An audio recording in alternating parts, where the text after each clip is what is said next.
لله الحمد لله نحمده ونستعينه ونستغفره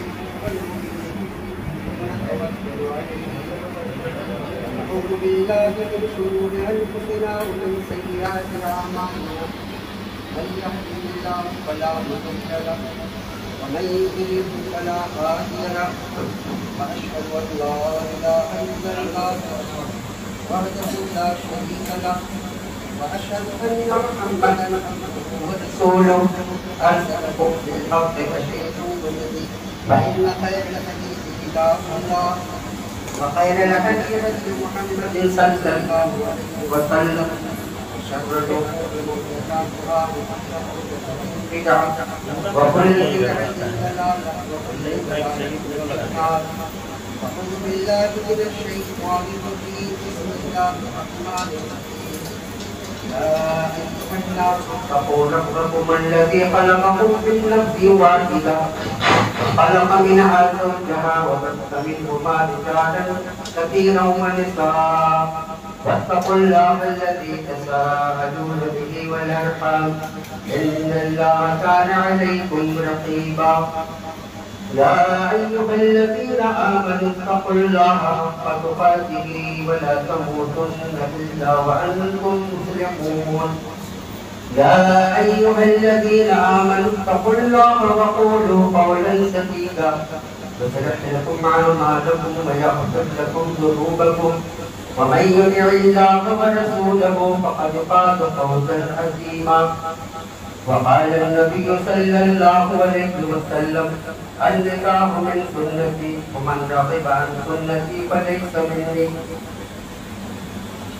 تمام کی تمام تعریفات اس وحدہ لا شریک کے لیے جس نے ہمیں اور آپ کو پیدا کیا اور بعدہ لاکھوں کروڑوں درود و سلام کو تمام انبیاء و رسول پر خصوصیت کے ساتھ آقا نامدار احمد مصطفیٰ محمد مصطفیٰ صلی اللہ علیہ وسلم پر جو اس پاک اور بزرگ ہستی کے ذریعے اللہ تبارک و تعالیٰ نے ہمیں زندگی گزارنے کا طریقہ اور سلیقہ سکھلایا.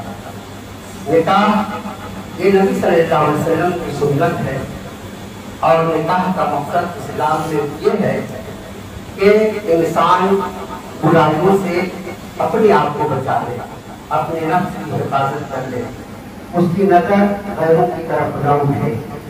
دوسرا اس کا مقصد یہ ہے کہ دو خاندان آپس میں مل جائیں.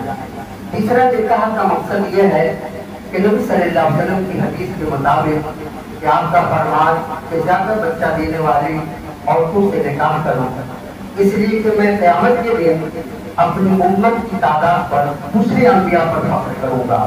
تو گویا امت کی تعداد بڑھانا یہ نبی صلی اللہ علیہ وسلم کا فرمان ہے کہ نبی صلی اللہ علیہ وسلم امت کی تعداد پر قیامت کے دن فخر محسوس کریں گے. اور نکاح کا مقصد میاں بیوی کے درمیان ایک دوسرے سے سکون حاصل کرنا، یہ نکاح کی یہ مقصد ہے اسلام کے اندر. اور بالکل سمپل اور سادہ طریقے سے زندگی گزارنا یہ نکاح کا مقصد ہے. اور نکاح کے جو طریقے ہیں وہ بس اسلام کے اندر اتنے سیدھے ہیں کہ اس خطبے کے ذریعے سے ایک چیز جو حرام تھی اسے حلال کر دیا گیا. نکاح کے اندر جو ہے دلہا دلہن، اس کا ولی اور گواہ، اور اس کے اندر بھی ایک مہر، یہ تمام چیزیں لازمی ہے. یہ نکاح کا رکن ہے. اس لیے کہ نکاح جو ہے بغیر ولی کے رضامندی کے ہوتی ہی نہیں ہے. نکاح کے لیے ولی کا ہونا ضروری ہے. آپ صلی اللہ علیہ وسلم نے فرمایا جس نکاح میں ولی کی اجازت نہ ہو تو وہ نکاح ادھورا ہے، ناقص ہے، نکاح ہوگا ہی نہیں. اسی طرح سے نکاح کے اندر جو ہے نا ہم اور آپ اس چیز کو اہمیت نہیں دیتے ہیں. وہ چیز ہے مہر. عام طور پر لوگ کہتے ہیں ارے مہر فاطمی رکھ دیا جائے، یہ نہیں سمجھتے. نکاح جو ہے، نکاح کے اندر جو مہر ہے، مہر دراصل بیوی کا یا اس لڑکی کا جس سے نکاح ہوا ہے اس کے لیے وہ کیا ہے، ایک پونجی ہے اس کی.